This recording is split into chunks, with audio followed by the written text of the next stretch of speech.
bersetubuh setiap hari. Tapi walaupun dalam posisi puasa ini.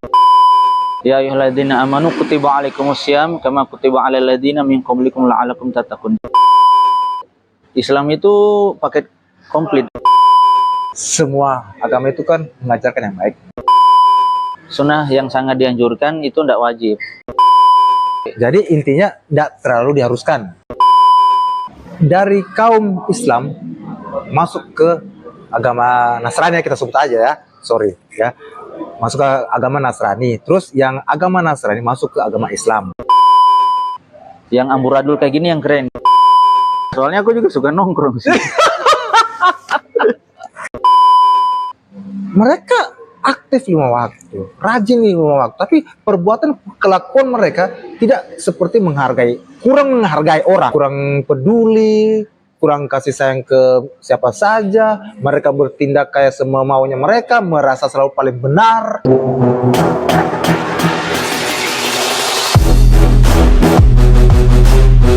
Assalamualaikum warahmatullahi wabarakatuh.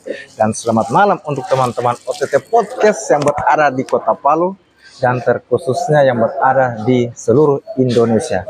Nah guys, kali ini saya ingin mengatakan kalau kita podcast berada di Fashion Coworking Space yang beralamat di Jalan Setiabudi di samping restoran Darisa guys ya. Nah guys, jadi OTT Podcast tidak akan sampai di titik ini tanpa dukungan dari brand-brand luar biasa yang selalu kami percayai. Nah, bukan cuma sekedar sponsor, mereka adalah bagian dari perjalanan kami. Dukungan mereka bukan hanya membantu OTT Podcast terus berkembang, ya, tapi juga memberikan pengalaman terbaik bagi kalian pendengar setia. Jadi kalau kalian mau support OTT Podcast, ya, caranya gampang, dukung juga brand-brand terbaik ini guys ya.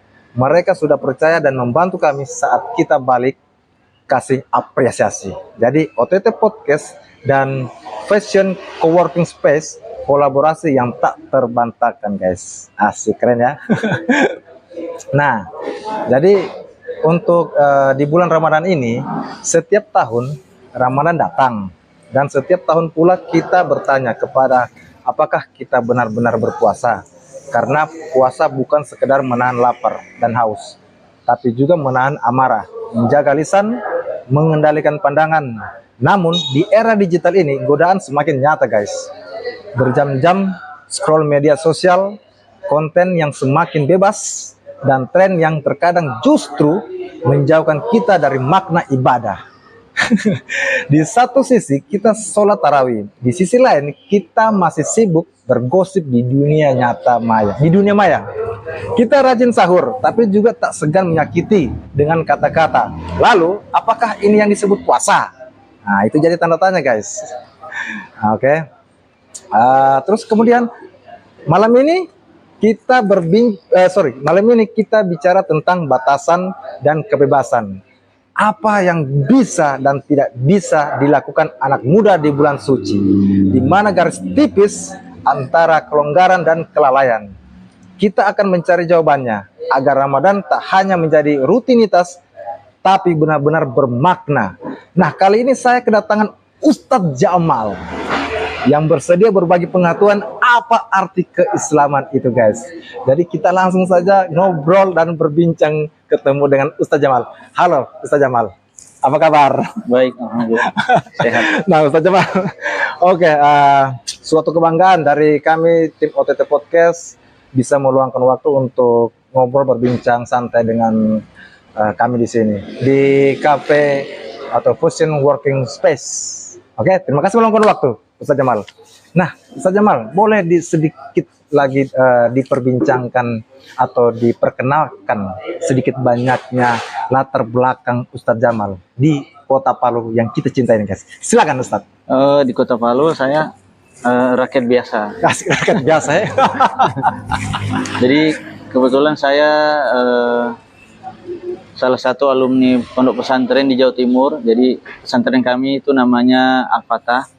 Oke. Tapi lebih sering disebut pesantren Temboro di Jawa Timur. Pesantren pesantren Temboro. Tomboro. Temboro. Temboro. Ya. Oke, oke. Ya, alhamdulillah saya telah lulus. Kemudian saya mencoba untuk mencari pengalaman, ya muter-muter lah di Indonesia, ke Kalimantan, ke Aceh, ngajar, jadi imam. Alhamdulillah sekarang udah balik ke Palu. Kebetulan baru 3 tahun inilah. Baru 3 tahun. Baru 3 tahun di Palu, stay lagi di sini. Oh, berarti sebelum itu memang ada di luar Palu. Ada di luar lama. Oh. Setelah mondok, lanjut lagi keluar. Ya. Sudah beristri, Ustadz? Belum. Oh, Belum. nah, dengar itu guys. Ustadz kali ini lagi sendiri. Siapa tahu kalian yang masih ini mau mencari ini, ya ada Ustadz ini. Oke, Ustadz. Nah, Ustadz, saya coba langsung ke topik pembahasan kita ya. Oke. Boleh? Siap. Oke. Makna puasa yang sebenarnya, ya. Apa sih esensi puasa menurut Islam? Bukan sekedar menahan lapar dan haus, Ustadz. Menurut Ustadz gimana? Esensi ini apa? Esensi ini kan lebih ke makna ya. Ya. Sesuatu yang sifatnya lebih dari sekedar casing atau kulit. Jadi kalau kita bicara esensi ini mestinya kita paham dulu. Jangan kita terjebak sebuah kata tapi kita tidak memahami Ya. maksud tujuannya. Ya. Nah, esensi itu sendiri itu kalau kita gambarkan seperti apa ya? Kayak apel ya. Apel ini kan kulitnya ini bukan esensinya tapi sesuatu yang melekat pada buah apel. Dagingnya itu juga bisa dikata bukan sebuah esensi dari apel. Esensi itu satu kesatuan. Jadi seperti ruh ya. Maknanya, pelajaran yang terkandung di dalamnya, maksud tujuan puasa maksudnya. Ya. Apa yang ingin kita capai di dalam berpuasa itu sendiri. Jadi kan puasa ini tidak sekedar ibadah yang mungkin hanya kelihatannya menahan lapar, menahan haus, seharian kita berpuasa, tidak makan, tidak minum. Jadi ada nilai-nilai yang lebih dalam yang perlu kita capai, yang perlu kita bangun. Oke. Nah, apalagi di dalam bulan Ramadan, setiap muslim ini wajib berpuasa. Jadi sangat disayangkan kalau kita ini berpuasa tetapi kita tidak mendapatkan buah dari berpuasa itu sendiri. Maksudnya peningkatan-peningkatan yang diinginkan. Nah, contoh dalam sebuah hadis Nabi SAW bersabda, "Rubba shaimin laisa lahu min syami ilal ju' wa rubba qaimin laisa lahu min qiyamihi ila sahar." Jadi banyak orang yang dia itu berpuasa tapi dia tidak mendapatkan apa-apa kecuali lapar saja, dan banyak orang yang dia ini sholat malam tapi nggak ada mendapatkan apa-apa kecuali dia letih, capek aja dia puasanya. Oh, begitu dia. Oke, jadi jangan sampai kita seharian berpuasa, kita bangun sahur, kemudian buka, tapi nggak ada mendapatkan pahala apa-apa.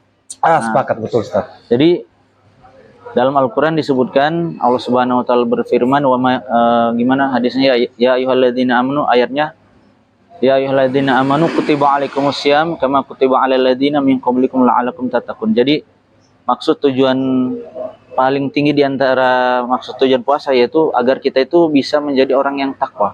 Oh, begitu. Nah, orang yang takwa. Jadi takwa di sini itu paket lengkap antara kita taat kepada perintah Allah Subhanahu Wa Taala 100% secara total. Sepakat ya.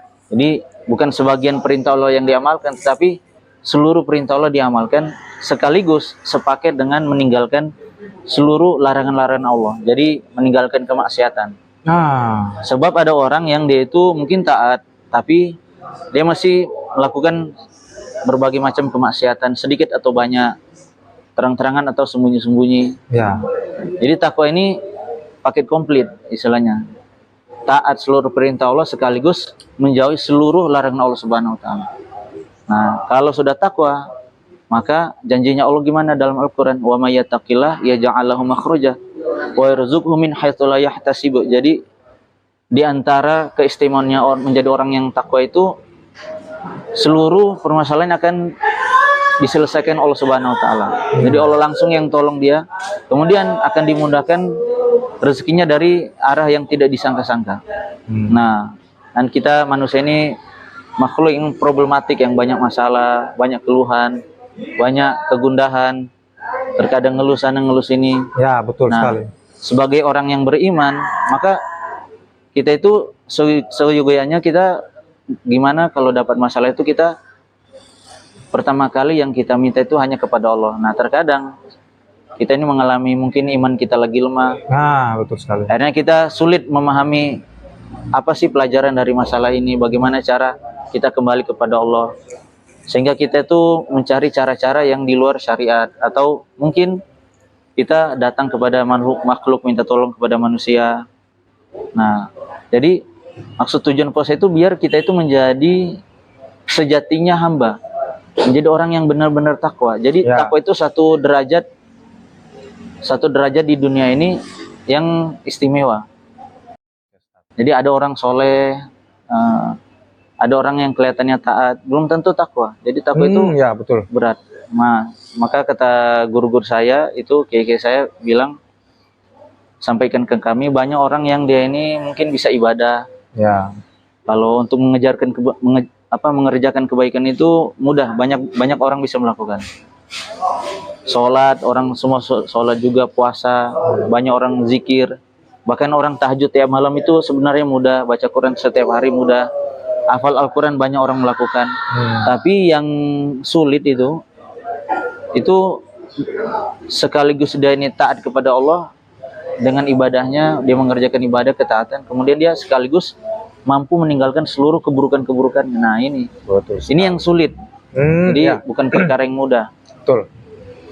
Nah, Ustaz, kalau gini, bagaimana puasa bisa menjadi ajang self improvement bagi anak muda, Ustaz? Self improvement. Jadi self improvement, puasa itu sendiri sebenarnya paket komplit. Paket komplit ya. Paket komplit untuk self improvement kan.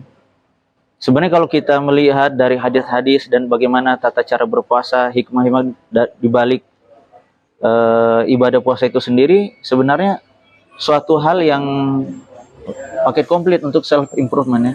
Ya. Contoh kalau kita berpuasa itu ada sebuah hadis Nabi SAW itu, kalau kita ini berpuasa, maka kata Nabi, janganlah kamu ini berkata kotor dan jangan kamu berbuat bodoh, wala tajahal. Ya. Ini perintah Nabi. Jadi dalam puasa itu sendiri ada pengendalian emosi. Sampai kalau ada orang yang ngajak kita ribut atau mancing kita buat marah, itu kata Nabi, ini soim, kata Nabi itu sampaikan, aku ini sedang berpuasa. Kita tegaskan. Jadi di situ ada bentuk manajemen emosional ya. Ya. Kita bagaimana mengendalikan diri. Ini termasuk self improvement. Betul sekali. Termasuk betul sekali. Kalau kita perhatikan juga dalam berpuasa itu ada satu kedisiplinan. Contoh kita bangun cepat. Kita bangun cepat setiap sahur kan. Ya. Nah, ini melatih disiplin. Setelah kita bangun cepat untuk sahur, kita berpuasa. Setelah berpuasa, kita dituntut untuk meningkatkan ibadah-ibadah. Tapi kalau misalkan ini, Ustaz, misalkan mereka ini agak susah ini.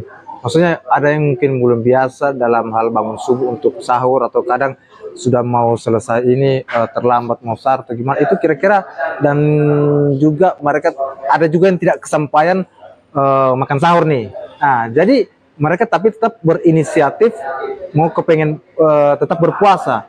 Nah, tapi dengan tidak sahur, Ustaz. Nah, menurut itu bagaimana untuk ini, Ustaz? Sebenarnya itu kondisi dilihat dari kondisi ya. Termasuk keistimewaan bulan puasa itu, di mana itu orang berbondong-bondong, ada suasana kebaikan. Ya. Suasana puasa, ramai orang di mana-mana. Contoh, walaupun kalau pertanyaan Abang tadi itu kan kayak orang sulit bangun sahur, sulit bangun malam. Sebenarnya justru ketika di dalam bulan puasa itulah kita mudah bangun. Kenapa? Ada orang yang membangunkan keluarga kita. Ada ibu kita membangunkan ayah kita. Tapi kalau misalkan semuanya lagi ketiduran ini. Iya. Nanti Abang coba tanya teman-teman. Itu pasti ada kemampuan. Untuk puasa. Disebabkan kebaikan-kebaikan rahmat yang Allah curahkan di dalam bulan Ramadan itu. Hidayah yang Allah berikan di dalam bulan Ramadan itu. Jadi Muslim itu tersuasana, tergerak hatinya, ada kekuatan. Ya. Nah, maka hal yang paling penting di sini, jangan sampai kita memisahkan diri dari amalan yang sifatnya umumiyah, kayak sholat tarawih, sholat berjamaah, buka bersama. Ini termasuk hal yang dapat menaikkan iman kita, memudahkan kita untuk melakukan ibadah puasa seperti sahur sampai kita berbuka itu sendiri. Nah, kalau tantangan yang sering dihadapi anak muda dalam menjalankan puasa, baik fisik maupun mental, Ustaz, bagaimana itu? Tantangannya pertama itu sebenarnya lebih ke, kalau aku pribadi, tantangan anak muda ketika dia melakukan ibadah puasa ya, itu mestinya dia berpikir untuk apa istilahnya refleksi diri ini ya, introspeksi kan. Oke, siap. 11 bulan ke depan, ke belakang ini yang sebelum. Sambil minum, Ustaz. Oke. Sambil minum. Boleh. Sambil minum. Nah, supaya tidak tegang kita di sini. Oke. Memang luar biasa memang. Untuk memang di bulan Ramadan ini kita harus betul-betul memang, walaupun memang tidak dikatakan sempurna, tapi adalah menurut saya, Ustaz, tapi adalah dari inisiatif kita, niat kita yang betul-betul memang ingin apa ya, istilahnya ingin belajar untuk menyempurnakan diri dari dan menghilangkan, mengurangi dosa-dosa kita sebelumnya. Betul ya, Ustaz ya? iya. Nah, oke, silakan lanjut, Ustaz. Nah, kembali ke pertanyaan tadi, apa tadi pertanyaannya? Tantangan anak muda itu sebenarnya kalau di zaman ini itu sebenarnya cukup kompleks. Sebab kalau kita perhatikan anak muda itu kan punya gaya hidup yang berbeda sekarang. Sepakat sekali. Jadi gaya hidupnya, tongkrongannya jadi tantangan, sosial ya, lingkungan keluarganya yang mungkin kurang mendukung, maksudnya bukan keluarga yang mungkin taat 100%, itu jadi tantangan tersendiri. Terus ketidakpahamannya atau keterbatasan ilmu agama juga menjadi tantangan. Bagaimana dia ini ketika tiba bulan puasa itu menjadi motivasi untuk dia itu meningkatkan dirinya. Contoh, meningkatkan diri itu dari hal keilmuannya, dia mau belajar agama, di mana di dalam bulan Ramadan itu banyak banget majelis-majelis agama, wadah-wadah kajian agama yang dibuat ustadz-ustadz. Jadi tantangan itu tentang mindset, bagaimana dia ini ingin memperbaiki diri. Jadi kalau tidak ada motivasi ingin memperbaiki diri, walaupun dengan berbagai begitu banyak majelis kebaikan-kebaikan yang ada, hidayah yang tercurah di mana-mana, itu bakal begitu-gitu aja. Tidak akan ada peningkatan. Jadi tantangan itu sendiri, pertama yang harus kita perjuangkan itu mengenai ini faktor Y-nya, bagaimana saya bisa berkembang, meningkatkan diri, memperbaiki diri, sehingga ada motivasi untuk mencari wadah atau mencari komunitas. Betul sekali. Mencari komunitas yang membuat sehingga dia ini tersuasana. Soalnya kalau nggak gitu, circle sekarang itu contoh tongkrongan, tempat main game, apapun itu lebih banyak melalaikan. Kalau kita itu tidak niat untuk memperbaiki diri, kita bakal nyaman terus dalam kondisi lingkungan atau circle yang tidak memberikan dampak positif apa-apa untuk dalam diri kita. Anak muda itu terkadang belum bisa membedakan mana hal yang bermanfaat untuk akhiratnya. Mana mereka itu cenderung lebih tertarik dengan yang sebatas asik. Ngobrol asik, main game asik, main kartu asik, nongkrong semalam suntuk asik. Asiknya ini kadang menjerumuskan, kadang melalaikan, bahkan naudzubillah min dzalik sampai ninggalin sholat. Ini itu parah. Jadi problematik, jadi problem anak-anak muda sekarang itu. Jadi kalau kita itu nongkrong, kita bergaul dengan siapapun itu, seakrab apapun, kalau sebatas asik, ini perlu kita filter lagi, kita perlu istilahnya seleksi lagi teman-teman kita. Asik itu boleh, tapi jangan sampai kita benar-benar, jangan terlalu ini ya. Jangan kita kelewatan sampai ninggalin sholat. Nah, betul ini. Sekali. Jadi tantangannya ya itu lingkungan.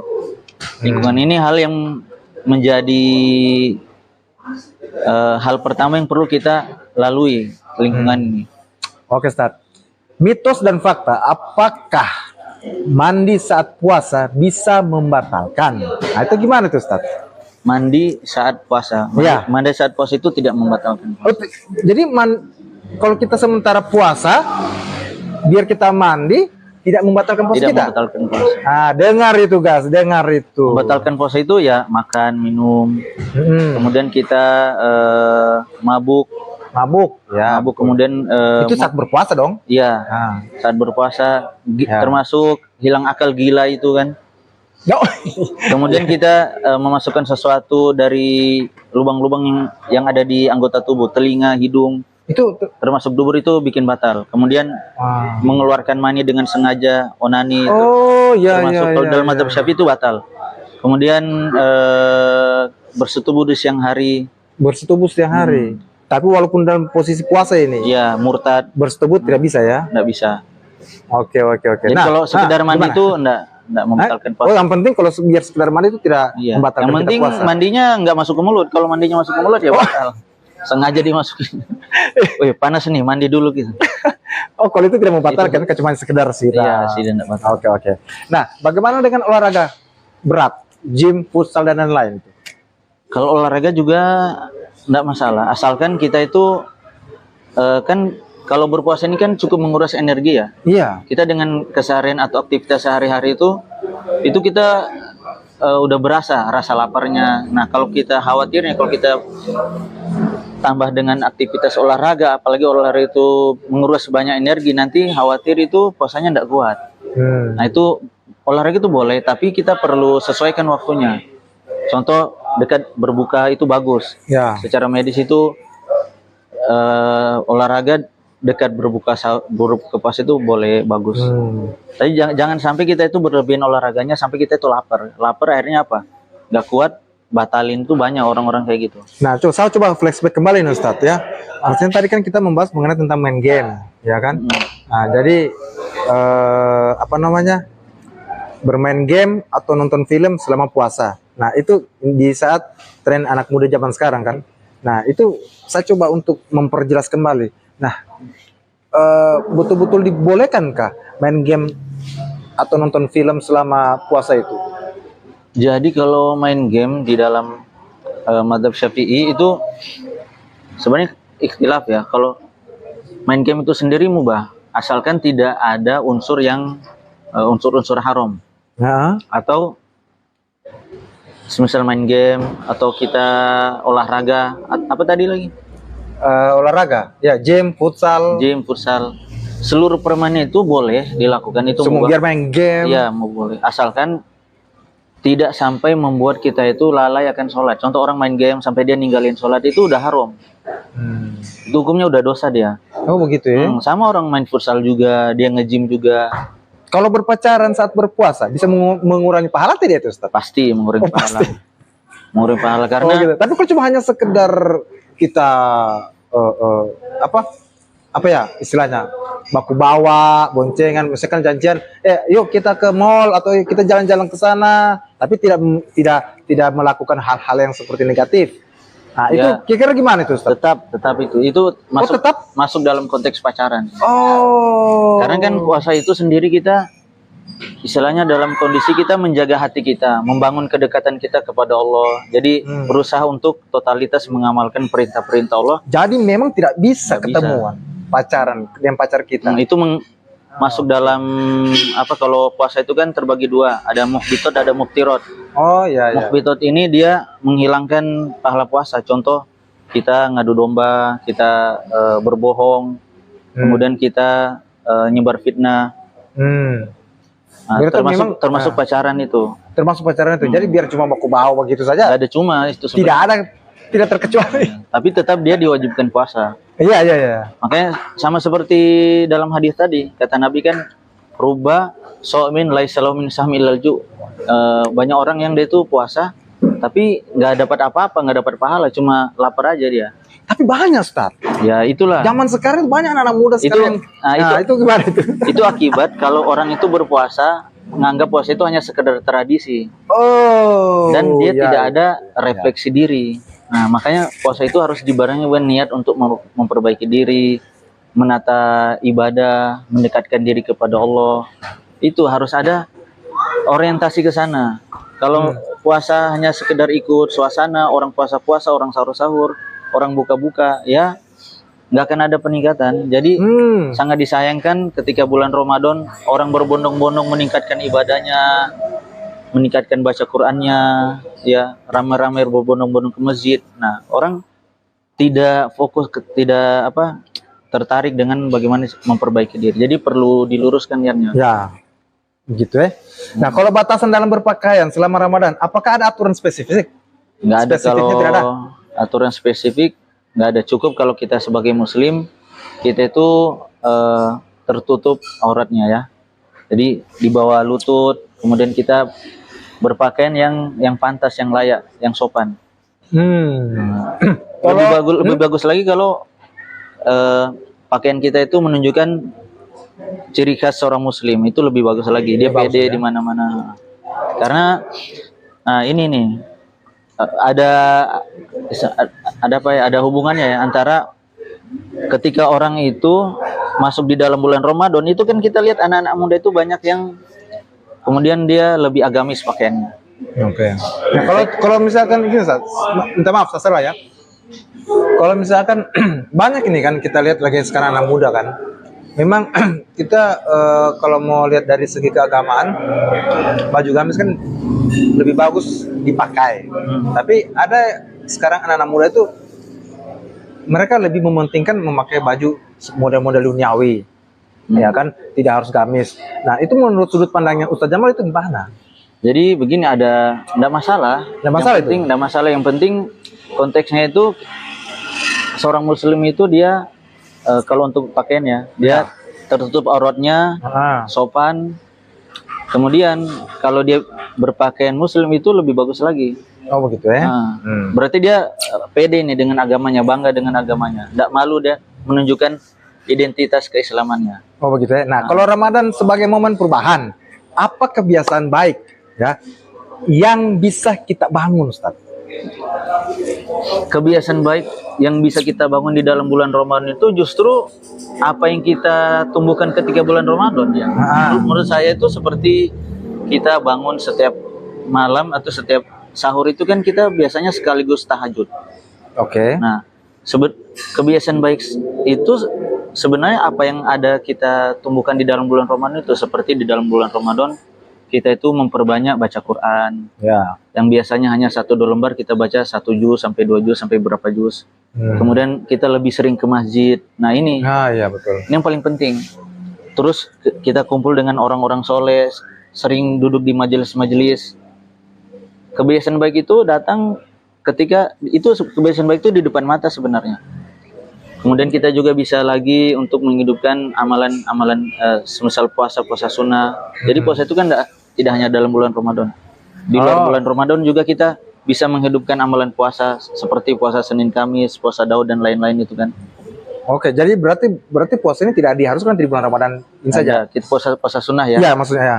Oke, nah kalau misalkan bagaimana kalau membagi waktu antara ibadah, belajar dan hiburan, Ustaz? Nah, sebenarnya semua pertanyaan tadi sih saya pikir itu satu kesatuan ya. Satu kesatuan semuanya. Iya. Contoh kalau kita pertanyaan apa aja tuh? Bagaimana yang terakhir menata waktu ya, ibadah, belajar dan hiburan, hiburan. Terus apa yang perlu dibangun dalam hal-hal yang positif ya? Iya. Ditumbuhkan. Kemudian apalagi pertanyaan sebelumnya? Yang sebelumnya esensi puasa. Esensi puasa ya. Nah, jadi sekarang kalau kita jawab, sebenarnya puasa itu paket komplit untuk self improvement. Ya? Di situ ada kedisiplinan, di mana kita itu dilatih 1 bulan full untuk sahur, bangun cepat. Nah, biasanya sebagian orang ngeluh, aku tuh sulit bangun sholat subuh. Tapi ketika di dalam bulan Ramadan, kita mudah tuh bangun sahur, ya. Menunjukkan kita itu ada potensi untuk jadi orang-orang baik, orang soleh. Jadi sebenarnya ibadah itu mudah kalau kita itu punya keinginan kuat. Itu yang pertama, ada nilai kedisiplinan. Kemudian ada kontrol diri. Seperti di dalam puasa itu kita dilarang untuk berkata-kata kotor, berkata kotor, jorok, berkata-berkata yang istilahnya sia-sia. Kalau ini Ustaz, kalau misalkan ini, apakah diharuskan sholat tarawih itu Ustaz? Sholat tarawih? Ya. Sholat tarawih itu harus diharuskan atau tidak? Gimana itu? Sholat tarawih itu hukumnya sunnah muakkadah. Jadi sunnah yang sangat dianjurkan, itu tidak wajib. Tapi sangat disayangkan kalau orang itu tidak sholat tarawih. Jadi intinya tidak terlalu diharuskan. Tidak, bukan tidak boleh rusak. Justru itu sunnah yang dianjurkan. Sunnah yang dianjurkan. Oke. Tidak wajib, tapi kita kalau tidak sholat tarawih kita rugi, kehilangan pahala yang Oke, sangat besar. begitu ya. Oke, begitu ya konsepnya. Nah, rugi banget kita. Oke, berarti tapi begini. ini menurut dari ini ya, dari yang saya coba dengar dari ada profesor ya kan. Saya heran loh, karena ada juga beberapa dari yang pembaca buku, mereka mengatakan tidak diharuskan tarawih. Dan juga jadi dalam hati saya, karena saya masih muda, jadi saya cuma bisa heran dari heran dari dalam hati saja. Kenapa sih profesor sampai keluarkan statement begitu? Dia berkata kalau tidak diharuskan harus tarawih, berarti dia bilang, dia terlalu fanatik atau apa, kayak begitu Islamnya harus kayak rutin sekali, padahal tidak diharuskan tarawih. Itu bagaimana kalau itu penjelasannya itu, Ustaz? Jadi perkataan seperti itu kita bukan ngelihat, istilahnya kita itu bercermin. Kita perlu ada satu rujukan, contoh para ulama. Kita lihat bagaimana kehidupannya Rasulullah SAW, ya, para sahabat ketika di dalam bulan Ramadan itu justru meningkatkan kualitas ibadahnya, meningkatkan ibadahnya. Sholat semalam-malam suntuk. Contoh di seantero negeri, seluruh dunia orang berbondong-bondong kita tarawih loh. Ya, oke. Baik itu 8 atau 20. Betul sekali. Menunjukkan di dalam bulan Ramadan itu ada motivasi untuk semakin mendekatkan diri kita kepada Allah, meningkatkan ibadah. Kok ada profesor ngomong kayak gitu, berarti dia memandang ini amalan biasa-biasa, orientasinya tidak. Intinya poinnya profesor ini dengan mengeluarkan statement begitu, sudut pandangnya beliau itu berarti hanya biasa-biasa saja. Ya sudah, berarti derajat kamu seperti itu. Nah, oke, siap. Nah, Ustaz, kita coba masuk ke pengertian arti Islam ya. Nah, Ustaz, apa arti keislaman itu, Ustaz? Nah, ini agak ini nih ya. Keislaman. Islam itu kan agak sensi nih guys pertanyaan. Islam itu artinya kita itu tunduk patuh, berserah diri kepada Allah. Jadi Islam itu sendiri suatu ketundukan. Contoh Muslim itu identitas orang yang mengaku dia itu agama Islam, tunduk dengan syariat Islam. Ya. Jadi Islam itu paket komplit. Orang itu mengaku, contoh dalam hadis itu kan, ya. Dalam hadis Arba'in Nawawi itu disebutkan malaikat Jibril itu pernah datang kepada Rasulullah itu berwujud seorang manusia. Akhirnya ketika itu bertemu duduk, maka malaikat Jibril bertanya mengenai Islam. Nabi itu jawab mengenai Islam itu yaitu rukun Islam yang 5. Syahadat alla ilaha illallah wa iqamis shalah, syahadat alla ilaha illallah Muhammadur Rasulullah wa iqamis shalah wa itaz zakah wal haji wa shaumi Ramadan. Jadi Islam itu minimalnya kalau orang dia itu ngaku sebagai Islam, dia itu harus ngerjain 5 ini. Harus tanpa ini. Harus diharuskan ya? Iya, diharuskan. Ya. Nah, Islam itu sendiri punya pesan yang mendalam dalam kehidupan sosial. Kita ngaku muslim nih, jadi kita bagaimana benar-benar kita mendirikan sholat. Nah, kan banyak orang nih ngaku muslim tapi nggak sholat. Ini permasalahan umat sekarang itu. Ngaku muslim tapi akhlaknya tidak kayak agama KTP. Ya, begitu. Tapi nggak ada sih kalau menurut saya. Saya agama KTP itu jangan sampai kita biasakan ya. Nah itu. Sepakat betul. Tetap muslim mungkin teman kita itu masih lemah dalam mengamalkan agama atau syariat-syariat Islam. Hanya saja ketika kita itu mengaku sebagai muslim atau kita itu merasa sebagai muslim, kita tuh perlu ada motivasi bagaimana secara totalitas dalam agama itu. Ada begini Ustaz, ada juga begini. Saya kadang dari pengalaman saya, kadang saya tuh melihat kadang dari segi teman-teman sahabat-sahabat saya di luar sana atau bagaimana ya. Karena mereka, kalau saya melihat kita ini kan manusia tiada yang sempurna ya Ustaz, ya kan. Artinya mereka kalau misalkan begini, ada juga dari beberapa teman itu, ya kan. Mereka ini rajin nih. Ya, 5 waktu ya. Terus tapi dari perilakunya mereka tidak menunjukkan ya kan, tidak menunjukkan mereka punya ini apa ya istilahnya, mereka punya keislaman ya kan.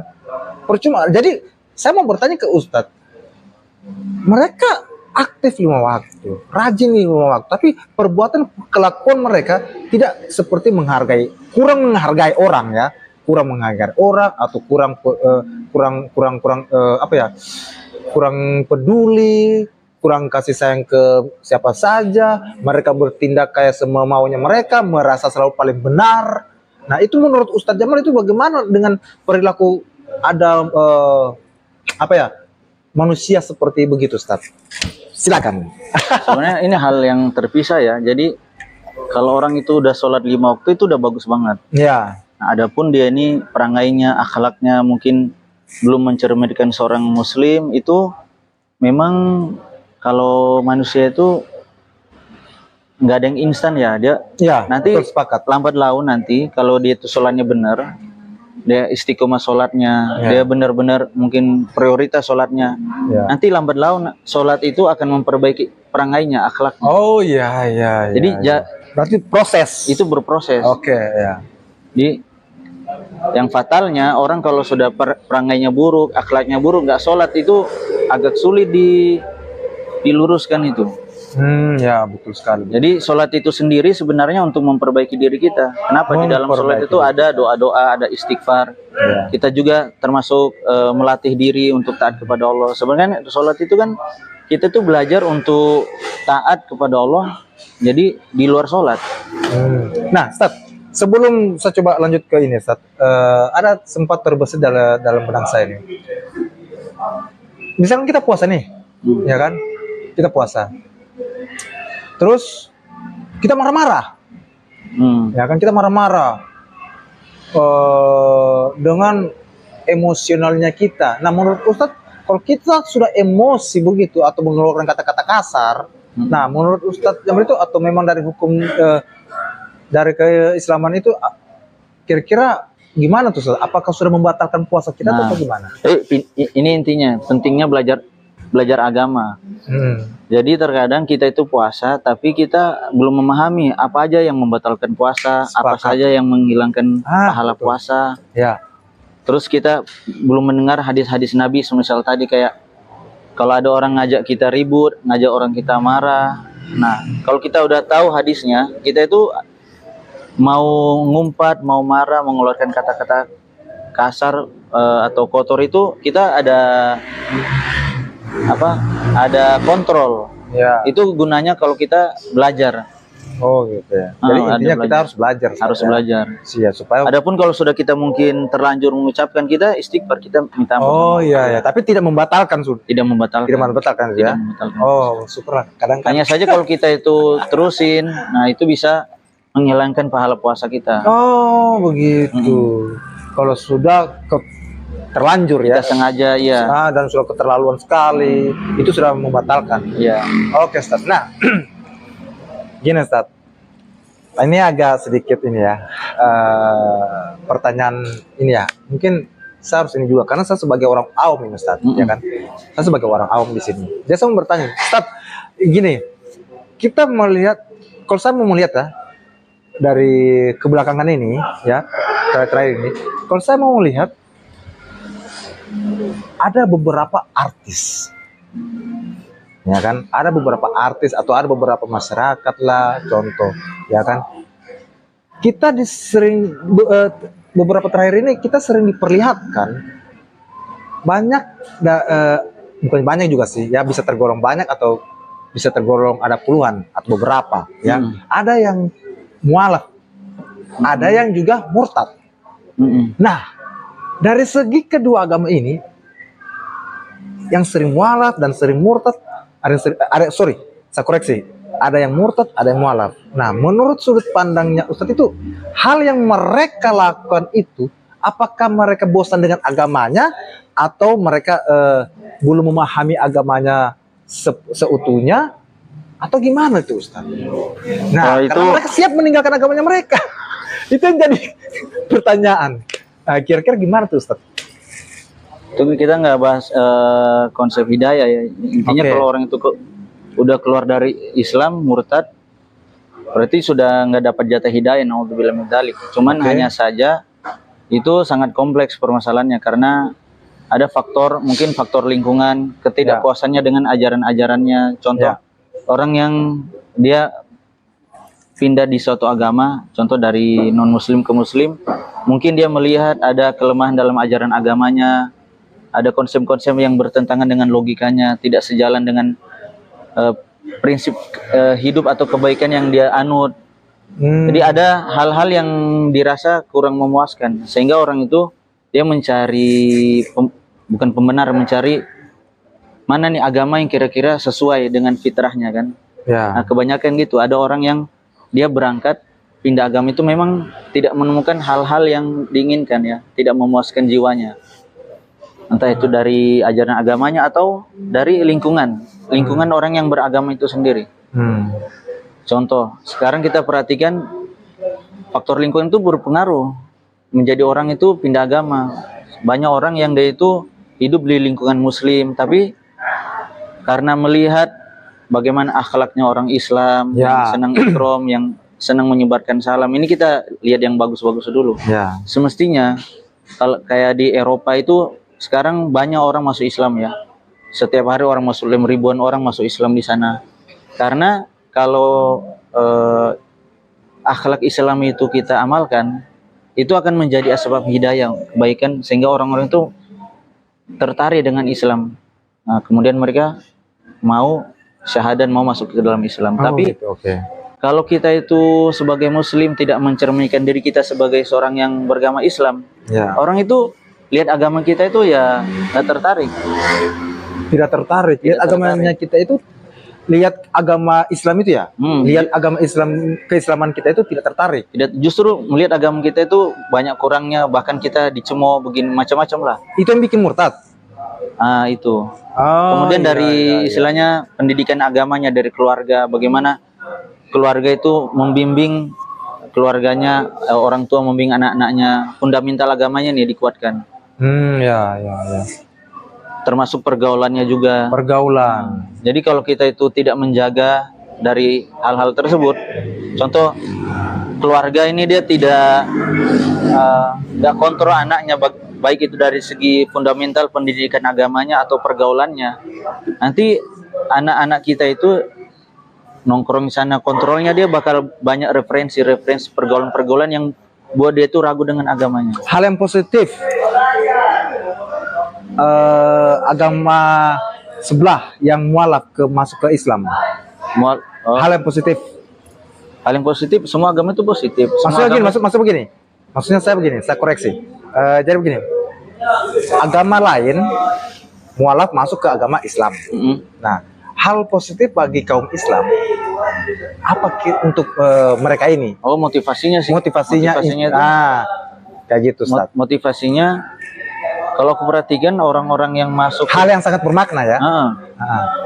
Kebanyakan mualaf itu jujur, mereka itu tidak serta-merta masuk ke dalam Islam, tapi mereka itu melalui proses belajar dulu. Ya, oke, sepakat. Mereka belajar mendalami Islam, seperti apa itu kebaikan-kebaikan dalam Islam, melihat akhlak Islam, sehingga mereka itu tidak ragu untuk masuk ke dalam Islam. Nah, positifnya adalah ketika kita itu mereka masuk ke dalam Islam, mereka itu lebih Islam daripada orang Islam sendiri. Oh, begitu? Ya, lebih taatnya lebih sempurna. Oh, ya, ya. Lebih sungguh-sungguh mengamalkan agamanya. Nah, terkadang kalau kita yang udah Islam lama, kalau orang bilang Islam dari lahir lah. Dari lahir kan. Oke. Itu belum tentu itu bisa taat 100%. Nah, kalau di luar negeri kita lihat bule-bule itu kalau masuk Islam sudah langsung sholat 5 waktu, langsung sungguh-sungguh nih. Langsung belajarnya. Iya. Nah, kalau misalkan begini, Ustaz. Saya salah ya, Ustaz ya. Jadi begini. Dari kedua agama nih, ya kan yang sering ya kita Indonesia ini atau apa sering yang bisa jadi kontroversi lah, ya atau dari kedua agama ini ya.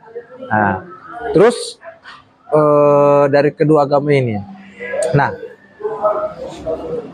dari kaum Islam masuk ke agama Nasrani, kita sebut aja ya, sorry ya, masuk ke agama Nasrani, terus yang agama Nasrani masuk ke agama Islam, ya kan. Nah, terus hanya faktor. Ada faktor ini. Ada Ustaz. faktor. Ya, ada faktor. Banyak ya. faktor. Ya, banyak faktor. Nah, salah satunya faktornya dari Nasrani masuk ke Islam hanya faktor karena dia ada menyukai pasangannya nih.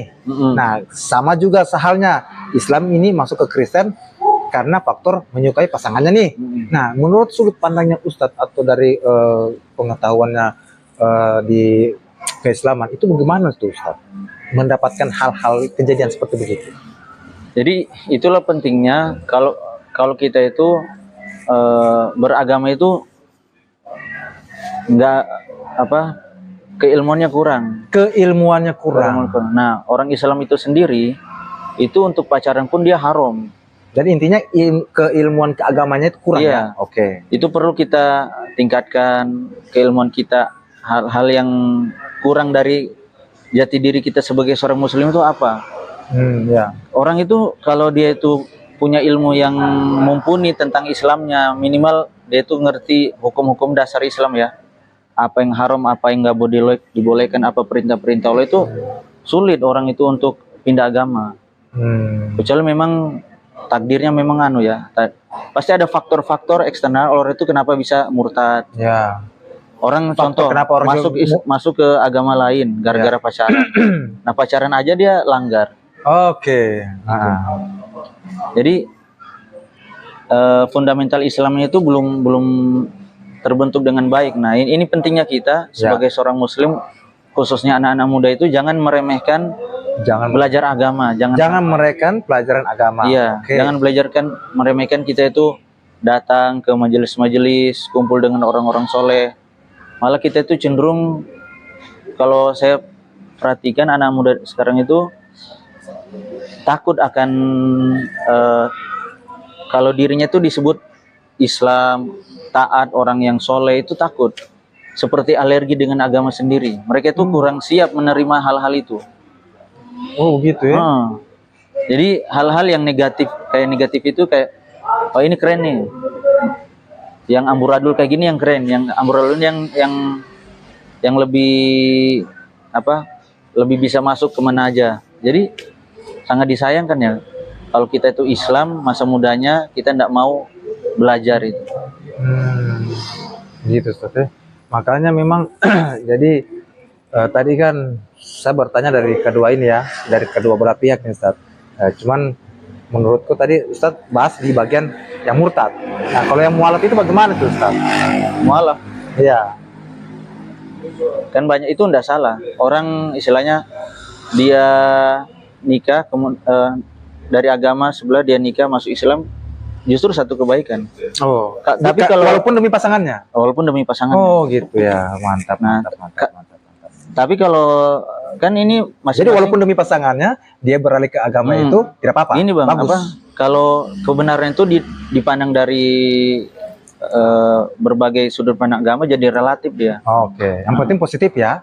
Contoh kalau kita orang agama lain pindah ke agama Islam itu menurut kita positif. Tapi menurut agama lain ini sesuatu hal yang kurang. Ya. Gitu juga kalau dari agama Islam pindah ke agama lain. Nah, itu satu hal yang kurang. Jadi betul. Seperti itu sih. Seperti itu. Jadi intinya Ustaz orang berpindah agama cuma walaupun hanya karena faktor dia mengikuti pasangannya itu positif ya. Iya. Nah, itu bagus. Bagus. Oke, mantap kalau begitu. Dan itu memang banyak kejadian yang kita lihat memang banyak ya. Tapi bagus itu bukan berarti itu jadi ukuran ya. Iya, pasti. Jangan jadi ukuran. Tapi suatu hal yang positif lah. Sebab kalau dia itu masuk Islam, dia perlu kita masuk Islam tuh melalui jalur-jalur yang benar dulu. Iya, betul. Nah, Ustaz, yang penting intinya kan semua agama itu kan mengajarkan yang baik, ya kan, tetap satu, ya kan, dan intinya apapun yang mereka tindaki dari segi kekurangan kelebihan yang mereka lakukan dari segi murtad atau mualaf, ya kan, mungkin itu memang menjadi suatu tindakan yang ada yang positif dan ada yang negatif ya. Oke, itu dari kepribadian mereka masing-masing. Iya. Nah, Ustaz, untuk pembahasan tadi perpindahan agama, ya itu mungkin sudah bolehlah menurutku lumayan sedikit bisa teman-teman pahami ya, bisa teman-teman OTT Podcast yang di Kota Palu atau di seluruh Indonesia mungkin sedikit banyak sudah bisa lumayan paham ya dengan pernyataan dan pengertian yang dijelaskan oleh Ustadz Jamal. Nah, Ustadz, benar, jadi benar ya tidaknya Ustadz, kalau dalam Quran benar tidaknya nih kalau dalam Quran itu selesai kita baca Al-Fatihah harus mengucapkan kata amin. Iya. Itu harus. Amin ya. Mengucapkan amin selepas Fatihah, terutama dalam sholat itu memang ada hadisnya. Ada hadisnya. Itu disunahkan, iya. Oh gitu ya. Jadi bukan cuma hanya sekedar teorinya orang. Nah, itu Cuma disunahkan. ada hadisnya. Ada hadisnya. Bahkan kata Nabi, orang yang gimana hadisnya itu, waman wafaqo takmin malaika. Ya. Nah, itu Ghufir lahu ma taqaddama min dzambi, itu diampuni dosa-dosanya. Oke. Orang yang kalau dia aminnya bertepatan dengan aminnya imam. Nah, jadi ketika imam itu mengucapkan ghairil maghdubi alaihim waladdallin, itu malaikat mengucapkan amin, nanti bertepatan. Kalau aminnya kita bertepatan dengan aminnya imam, itu bertepatan juga dengan aminnya malaikat, itu diampuni dosa-dosanya. Luar biasa. Ini bukan diam gini. Oh iya. Karena memang kenapa sih saya ini jujur Ustaz. Maksudnya apa ya? Banyak kehidupan realita dari segi punya lingkungan, dari punya pergaulan, ya, dari orang-orang yang saya dapat. Ada yang bertanya juga sih memang. Ini saya bingung sebenarnya. Kenapa sih mereka ini? Maksudnya dari artinya begini. Padahal mereka ini Islam loh, ya kan? Tapi kok saya heran kenapa sampai bisa-bisanya kalian membuat pernyataan menurut kalian itu, ya kan, bahwa pengucapan Al-Fatihah itu kadang tidak diharuskan. Itu yang saya heran. Mengucapkan Padahal hadisnya ada. Al-Fatihah. Mengucapkan Al-Fatihah. Iya, setelah mengucapkan Al-Fatihah tidak diharuskan mengatakan amin. Itu yang saya heran. Padahal ada hadisnya. Itu berarti kalau kita simpulkan mereka ini kurang ya, pengetahuan, Kurang belajar. Jadi kalau kurang belajar itu jangan buat statement, jangan buat pernyataan. Iya. Kan sekarang tuh banyak orang-orang di media sosial itu yang banyak lah konten kreator atau influencer dakwah yang udah buat pernyataan sini, jelek-jelekin sini. Ya. Tapi banyak itu realitanya kurang belajar. Oke. Udah nyala-nyalahin tapi kurang belajar. Sepakat betul sekali. Jadi kalau kita tuh sadar diri, harus ngaca dulu kalau kurang belajar itu bukan buat pernyataan tapi belajar, jangan jangan betul. Kita harus dalami. Jangan hanya sok-sok tahu. Mau cuma hanya belajar setengah sudah kayak sok-sok paling tahu. Itu saja. Oke, mantap, luar biasa betul. Akhirnya saya dapat pengetahuan lagi di dalam. Astaga malah. Nah, sebelum kita mau mengakhiri podcast kita di hari ini, Ustaz, saya ingin tanya nih, terakhir dari saya nih, ya. Sorry, saya koreksi, ada dua. Nah, coba ini. Kedua dari terakhir. Kedua dari terakhir. Nah, kenapa orang-orang, ya, teman-teman saudara kita, atau lebih jelasnya, kenapa orang-orang lebih betah nongkrong di luar, di mana saja, di kafe, diskotik, taman, pantai, di mana? Pantai, atau tiduran, ya, lebih kepingin nongkrong dengan pasangannya, ya kan, dibanding nongkrong di masjid. Itu bagaimana tuh? Nah, gimana? Ya. Soalnya aku juga suka nongkrong sih. Jadi gini. Ya. Ini asik ini, gas asik ini. Jadi di masjid itu bukan nongkrong sebenarnya. Di masjid itu kita ibadah. Ya, oke. Orang-orang yang di kafe itu lebih banyak dia mencari kesenangan ya. Ya. Begini, banyak orang yang dia merasa bahwa me time itu kayak kita waktuku. Ya me time itu kita nyari waktu untuk kesenangan kita. Oke. Nongkrong ke mall, ke kafe, ke pantai. Itu kan istilahnya manusiawi, hal Manusiawi. mencari kesenangan. Kenapa? Saya salah sedikit, Ustaz. Diperbolehkan tidak? Misalkan di halaman masjid, ya kan? Diperbolehkan tidak? Misalkan kita bangun kafe gitu di halaman di masjid. Di halaman masjid. Ada di Indonesia, Bang. Ada ya? Ada. Ada ya. Artinya Tapi kan, nggak tahu itu ikhtilaf itu ya. Soalnya kalau dia masuk di lingkungan masjid di halaman itu ada yang tidak membolehkan ya. Oh, Jualan iya. kalau ada di hadis al-dalil ada tidak? Ada. Ada. Itu ada Tidak aturannya. tidak dilarang. Sebagian ada yang melarang. Ada yang kenapa harus ada sebagian dilarang? Kenapa? Karena itu bukan daerah jual beli. Oke. Dan terus kenapa ada yang harus diperbolehkan? Setahu saya itu tidak diperbolehkan untuk area masjid ya. Iya. Terutama di emperan itu kan bukan daerah pasar, itu tempat ibadah. Iya, betul sekali. Nah, kalau misalkan kalau di depan masjid ini ada orang jualan, Oh, itu enggak masalah. Oh, enggak masalah. Sudah di luar area masjid. Ya. Oh, begitu dia. Yang jelas jangan sampai di halaman Iya. masjid. Itu dilarang. Oke. Nah, Ustaz, kalau ya apa kebiasaan buruk yang harus kita hindari? Ini tips nih, Ustaz. Ya, tips terakhir ya. Pertanyaan saya punya ini. Kebiasaan buruk yang perlu kita hindari. Ya, maksudnya, sorry, belum saya teruskan. Topik terakhir dari saya ini, Ustaz.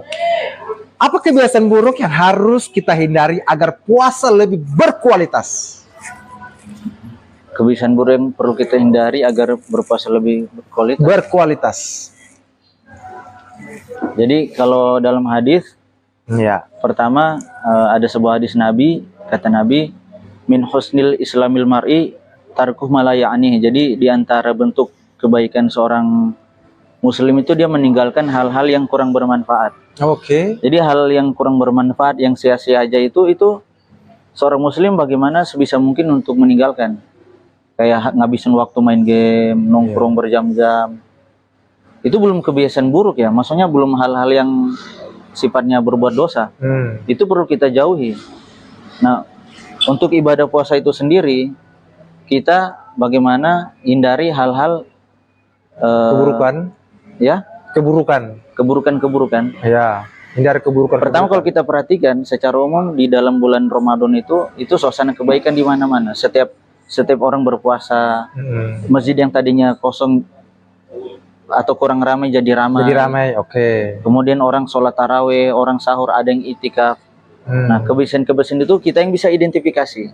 Ya. Itu biasa larinya ke personality kita. Kita yang tahu. Personality. Contoh, kebanyakan makan, sahurnya banyak makan. Jadi ada korelasi kenapa kita itu berpuasa, kita nahan makan itu. Yang biasanya di luar bulan Ramadan kita bisa makan apapun, punya duit, mau makan enak, beli apapun kita bisa. Tapi di dalam puasa kita itu disuruh nahan makan karena itu termasuk kontrol diri kita. Kita itu dilatih sama Allah Subhanahu wa taala biar kita itu bisa punya kontrol yang baik, pengendalian diri ya. Ya. Nah, makan banyak itu termasuk hal yang perlu kita hindari. Kenapa? Kalau orang makan banyak nanti kekenyangan, ibadahnya jadi malas, jadi berat. Kemudian tidur terlalu sering, yang mestinya kalau ibadah itu kita waktu-waktu itu kita push untuk ibadah, jangan habis full buat tidur itu. Jadi kalau gitu nanti setiap hari bulan Ramadan full tidur terus, kita kehilangan banyak pahala. Oke. Yang dihindari juga itu pergaulan yang kurang memotivasi kita untuk menjadi baik. Oh, begitu ya? Ke arah akhirat kita, kurang ada motivasi ke sana. Ya, yang sekedar asik tadi itu. Sekedar asik tadi. Yang bisa identifikasi itu ya diri kita. Diri kita sendiri. Diri kita. Contoh main game terlalu lama terus, atau kita mungkin keseringan kita toksik ya, sering berkata kotor, jorok apa ya. Itu menghindari dari kebiasaan-kebiasaan buruk ya. Sebenarnya dengan berpuasa itu sendiri kita itu bakal tahu, ngerti di mana kekurangan-kekurangan kita. Betul sekali, Pak. Itu refleksi sebenarnya. Jadi di antara faedah puasa itu seperti itu. Semakin kita itu sungguh-sungguh menjaga aturan puasa, nanti kita bakal tahu, oh ternyata kelemahan saya di sini, kekurangan saya di sini. Wah, begitu ya. Ya. Nah, bukan hanya kita sekedar bisa identifikasi, justru kita bisa tingkatkan diri kita untuk jadi lebih baik. lebih baik lagi. Dan itu memang wadahnya puasa itu, bukan sekedar bisa. Biar amalan kita lebih lagi Lebih baik. tingkat. Oke, mantap. Wow, luar biasa Tas. Luar biasa menurutku. Artinya Ustadz Jamal, artinya kalau dari setiap saya mendengarkan semua pernyataan-pernyataan atau ilmu pengetahuan keislaman itu tentang berpuasa dari segi larang-larangannya, cara menghindari keburukan, bisa meningkatkan kita punya pahala, bisa menjadikan kita lebih lagi di ini soleh ya. Oke. Dan juga lebih kita makin istilahnya bisa membuat kita masuk surga. Ya itu. Oke. Nah Ustadz, sebelum saya closing statement, kira-kira ada Ustadz yang mau ingin tambahkan lagi atau memberikan nasihat lagi, tambah nasihat untuk teman-teman OTT Podcast di Kota Palu dan di seluruh Indonesia ini? Kira-kira ada? Silakan kalau ada, saya berkesempatan. Apa ini, kita ke kamera. Closing statementnya. Ya. Jadi puasa itu tidak sekedar tradisi. Nah, saya melihat bahwa puasa itu sendiri momen untuk kita menjadi lebih baik. Tapi banyak yang setelah lepas puasa kembali lagi ke settingan defaultnya, kayak yang tadinya masjid ramai, kemudian jadi nggak ramai lagi. Jadi seolah-olah semangatnya itu hanya di bulan puasa saja, seolah-olah ibadahnya di bulan puasa, seolah-olah tanpa keislamannya itu di bulan puasa saja. Jadi puasa itu bukan sebuah tradisi tahunan, betul, atau sebuah ritual, tetapi bagaimana memang menjadi hal untuk membangun kedekatan kita kepada Allah Subhanahu Wa Taala, sehingga dari satu bulan itu kita benar-benar menjadi jati diri Muslim seutuhnya. Amin, amin. Itu dari saya sih. Oke. Wow. Oke, Ustadz Jamal, terima kasih. Ya, terima kasih sudah meluangkan waktu. Terima kasih sudah ngobrol dan berbincang, dan bisa sekali lagi sudah bisa memberikan lagi menambah ilmu pengetahuan keagamaan, ya. Dan semoga Ustadz Jamal tidak bosan, ya. Mungkin di program lain atau di kemudian hari lagi nanti kita bisa bertemu lagi, kita bisa membuat agenda atau aktivitas lain ya bareng dengan Ustadz Jamal, karena ini perdana juga buat saya untuk narasumber di OTT Podcast. Dengan saya. Jadi luar biasa Ustadz ya. Oke, jadi saya closing nih Ustadz ya. Siap. Oke, terima kasih banyak Ustadz sekali lagi sudah meluangkan waktu di tim OTT Podcast Kota Palu. Nah, buat kalian guys ya, Ramadan sebagai momen transformasi, bukan sekedar hanya tradisi.